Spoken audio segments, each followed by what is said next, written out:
Jadi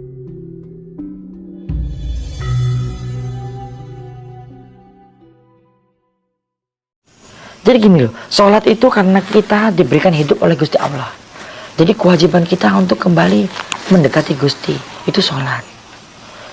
Kalau sholat ngarepin pahala, kekayaan, dan lain-lain, apa bedanya dengan sales jual rumah? Kemurniannya nggak ada ya? Bukan kemurnian, keikhlasannya nggak ada. salah jalan sudah. Jadi kok berhitung sama, kalau Gusti Allah hitung, bagaimana? Saya nggak setuju. Karena Om perhatiin lah rezeki. Orang jahat aja kaya kok. Nggak percaya Tuhan aja kaya kok. Orang pelit aja kaya. Lah iya. Bahkan orang yang nggak beragama, nggak punya Tuhan aja kaya. Kaya. Tuh. Jadi saya bilang gini lah. Banyak ada teman saya. Dia sholat sampai 11 kali dan lain-lain. Habis itu nanti kalau ini dia ngeluh tentang ini itu, tentang kehidupan. No, saya bilang, bagaimana ceritanya? Orang kalau udah sholat 11 kali, dia kenal Gusti, hatinya bertaut sama Gusti. Tapi banyak saya lihat orang sholat dari lahir, kelakuannya beda. Tidak mencerminkan tentang apa yang Gusti ajarin. Jadi sholatnya ngapain gitu? Zikir, kerjanya biar dapat duit. Jadi inilah, rezeki itu kayak hujan. Kalau kita nggak masuk ke hujan itu, kita nggak basah. Kalau kita tetap berdiam di sini, nggak basah. Makanya saya selalu ngajarin, jalan pulang tuh ada dua. Seperti kaki, kenapa ada dua? Tangan, kenapa ada dua? Yang pertama, sudahkah engkau selesain tugasmu sebagai kepala keluarga atau istilahnya berumah tangga? Sudahkah engkau mencintai istrimu seperti engkau mencintai dirimu sendiri? Sudahkah engkau menjadikan panutan bagi anak-anakmu? Sudahkah engkau meninggalkan bekal yang cukup, langsung cukup untuk mereka saat kita pulang nanti? Hingga mereka nggak minta-minta sama orang. Di saat keluarga harmonis, Gusti Allah ada di sana. Tuhan ada di sana. Setelah Tuhan ada di sana, kita baru mengenal Tuhan. Dengan laku sholat kita dinaikin. Ibadah untuk mendekati Tuhan, mengenal Tuhan. Dua-duanya mengkerucut menjadi satu ujung piramida, yaitu Tuhan. Itulah jalan kematian. Ada teman saya ninggalin semuanya untuk cari Tuhan. Nggak kenal-kenal sampai sekarang. Lontang-lantung, malah sekarang jadi nggak waras. Karena dia salah jalan. Jadi yang pengusaha, jangan tinggalin usahamu. Kembangin usahamu. Dengan engkau jadi orang kaya, engkau bisa bantu orang. Orang datang minta doain, kita doain. Tapi kan nggak cukup, dia harus nebus anaknya di rumah sakit. Mending kalau dia punya BPJS, kan enggak jadinya. Jadi kalau engkau orang kaya, engkau doakan dia biar spiritual batinnya kuat, engkau kasih uang biar dia bisa nebus anaknya. Itulah baru pertolongan. Jadi jangan tinggalin usaha Anda. Jangan anggap dunia seluler ini suatu musuh, jangan. Jalani kewajiban Anda, nanti ditanya. Nggak bisa Anda kejar aja gini, nanti Anda bisa masuk, enggak. Jadi seimbang, bekerja dan mengenal Tuhan. Itulah jalan kematian. Jadi bagi saya jalan kematian ya itu. Urip itu urup, harus bisa bermanfaat. Iya. Iya. Cobalah Om misalnya lihat orang Om bantu, terus mereka sekeluarga tertawa bahagia. Nah, hati Om bagaimana? Luar biasa gembiranya. Terus katanya Kanjeng Budi tadi bahwa di dunia ini tempatnya penderitaan. Terus gini, apakah ya memang mutlak kayak begitu? Terus kalau tidak, bagaimana cara kita mengolah tentunya dengan pikiran atau perasaan untuk merubah bahwa penderitaan itu menjadi suatu kebahagiaan? Nah, memang yang kata Om itu memang benar. Sebenarnya penderitaan, tapi kita harus bisa ngerubah penderitaan itu jadi satu kebahagiaan.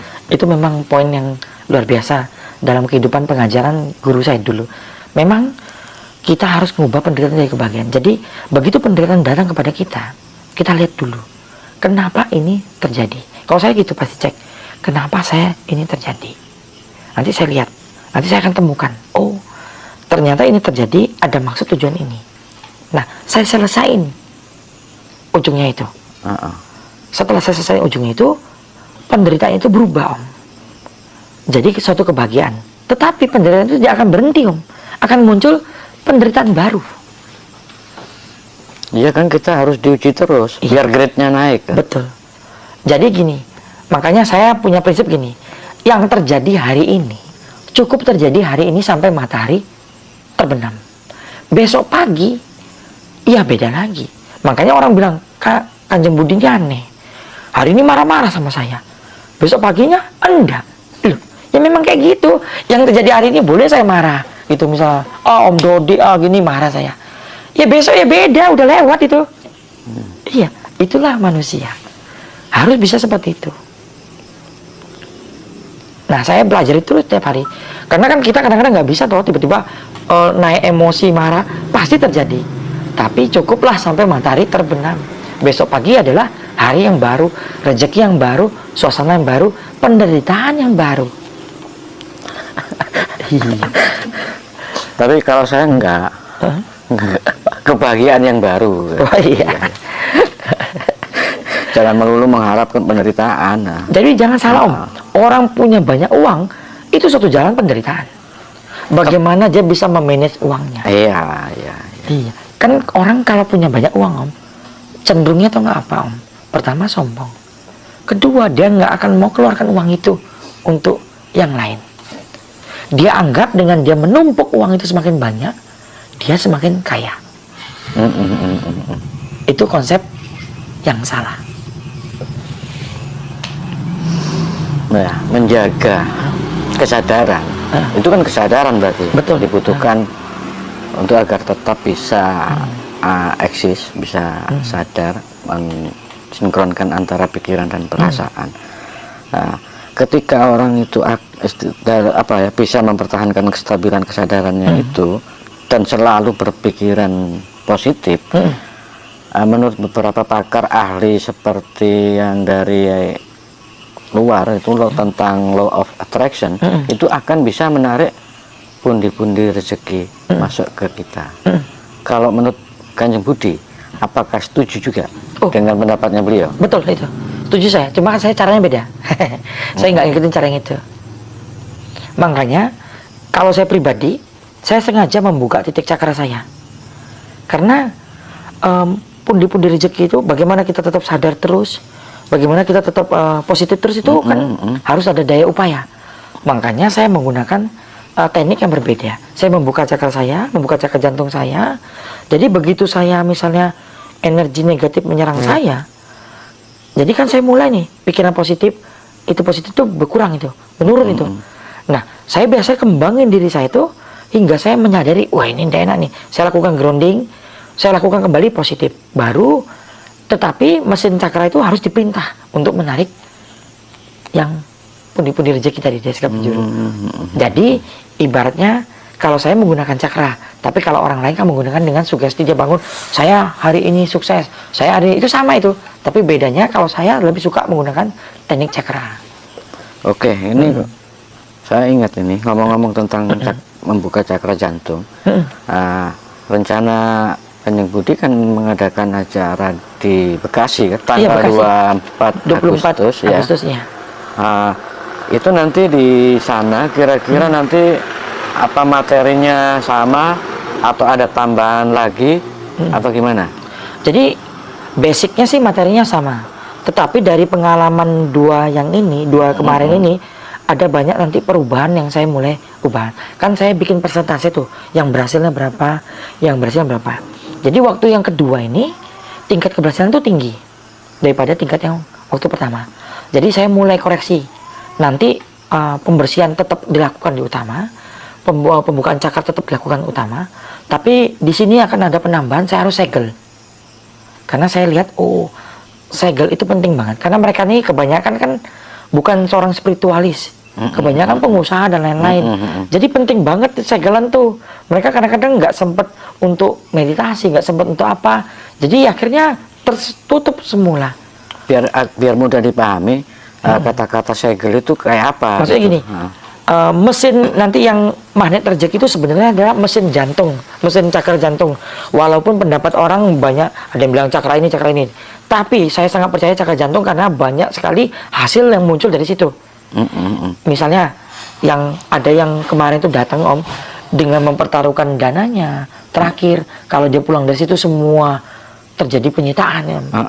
Akhirnya dia pembukaan itu dia sadari, lalu dia lakukan ritual beberapa doa, dia ikutin bener-bener, hilang kabar selama 1 minggu. Tapi setelah itu dia telepon saya, perubahan terjadi.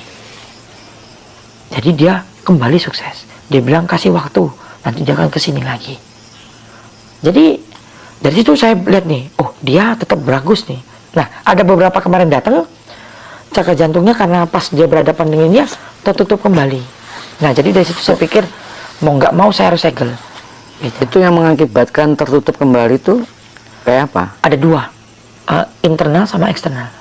Internal adanya perubahan dalam pola pikir sama tindakannya dia.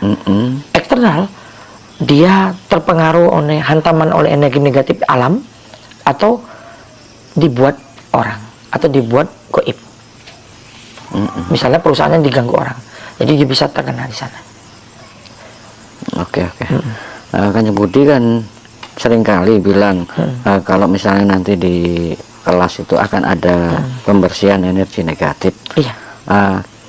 Misalnya penonton itu yang nggak mungkin tidak ada kesempatan karena nggak bisa datang karena nggak ada apa ya nggak ada kesempatan lah untuk bisa datang. Kira-kira itu mungkin ada tanda-tanda apa yang bisa dilihat seseorang itu punya energi negatif? Oh ya, jadi yang gampang aja ya diartiin ya. Ini nggak jauh dari ilmiah. Kalau orang dalam tubuhnya tuh ada energi negatif, pertama pola pikirnya pendek, gampang suudon,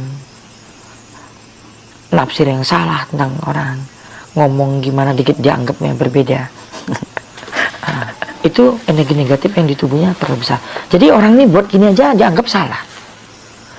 Terus pola pikirnya dia nih kok ini kayak gini, wah ini pola pikirnya ini pasti makan duit gimana. Jadi gampang banget curiganya tinggi. Orang tuh salah aja di hadapannya, gak ada yang benar. Yang kedua, gak nyaman. Keadaan badan tuh kok gak nyaman, kok gak enak gitu nah. Yang ketiga, ketika berada di sampingnya orang itu nggak nyaman. Ini untuk orangnya duluan. Orangnya dirinya sendiri dulu nih. Kalau kita tahu di badan kita nih ada energi negatif gitu nah. Ini untuk orang kita dulu nih sendiri nih. Kok nggak enak badan nih. Terus kok kayaknya males banget ngapa-ngapain. Terus kok bawahnya tuh istilahnya udah mau lakuin apa gitu gagal aja gitu. Nah ini sedikit masih banyak ya yang saya hanya kupas beberapa aja. Nah kalau kita nih orang lain di sekitar kita yang energi negatif itu, nah baru kita ngomong aja dia udah ngajak berkelahi ngomongnya. Kita di sebelahnya tuh kok udah enak gitu nah, rasanya kayak nggak enak aja. Terus mandang kita tuh kayak gimana gitu. Nah itu ciri khasnya tuh, gampang banget dilihat gitu nah. Waktu tempo hari itu ada juga yang tanya, kalau misalnya saya ikut kelas kan, yang dibersihkan cuma saya sendiri, diri saya sendiri. Nah, bagaimana dengan orang-orang yang di rumah, misalnya istri saya, anak saya, bahkan mungkin rumah saya itu, bagaimana caranya untuk membersihkan gitu dari energi negatif itu? Kalau dianya bukan praktisi belajar, memang nggak bisa. Nggak bisa ya? Iya. Tapi bisa kita bantu, kita buatin air nanti. Jadi gini aja, nanti kalau untuk khusus di Bekasi ini, kalau memang ada hal seperti itu, bawalah air, nanti kita bantu. Nanti dikumpulin depan, nanti saya doain sekaligus ditulis nama aja di airnya itu. Nanti diminumkan. Itu setidaknya bisa sampai 70% sampai 80% membantu. Seperti kemarin itu ada keluhan juga kan dari peserta itu yang sering sakit. Itu katanya Kanjeng Budi kan juga ya energi negatifnya kan parah juga. Memang arahnya nanti ke kesehatan jelas ngaruh ya. Pengaruh. Energi negatif itu bisa muncul dengan adanya bibit kanker yang muncul atau kanker muncul, adanya penyakit yang bermasalah, adanya titik-titik meridian yang tersumbat, itu bisa munculin. Rusaknya PFC yang paling banyak. Jadi saya nggak tahu ya, apakah kita mau bikin gimana ya. Sebenarnya sekarang masalah paling terbesar di orang ini PFC, anak-anaknya rusak gitu. Itu. Apa PFC itu? Otak depan. Otak depan. Otak depan tuh menimbulkan energi negatif yang besar di anak-anak, di orang tua. Gara-gara apa? Penyebabnya tuh sepele aja. Main handphone terlalu lama, nonton, main game terlalu lama. Yang kedua, pornografi. Yang ketiga, narkoba. Yang keempat, terantuk. Ini yang sekarang jadi masalah dalam rumah tangga. Anaknya tuh melawan, attitude-nya berubah. Itu ciri khasnya. Kemarin pikir kalau mau masukin nolong anak-anak mereka juga, kita repot, waktunya tidak bisa. Kalau misalnya seseorang itu ya sudah dibersihkan ya, untuk masalah kelancaran rezeki itu apa ada dampak juga, ngaruh juga terhadap kelancaran usaha? Pengaruh. Jadi nanti saya pasti kasih tahu nanti tuh, setelah dibersihkan, dibukakan cakra jantung. Nah, nanti ada penambahannya di Bekasi ini. Karena kemarin persentase kemarin itu mulai meningkat, saya mau nambahkan baru. Nanti saya akan bimbing doa untuk menarik rezeki dari segala penjuru. Jadi setelah dibersihkan, cakra jantung yang dibukakan, lalu saya akan bimbing untuk berdoa menarik rezeki dari segala penjuru. Jadi apa saja yang kita kerjakan, kita rencanakan berhasil.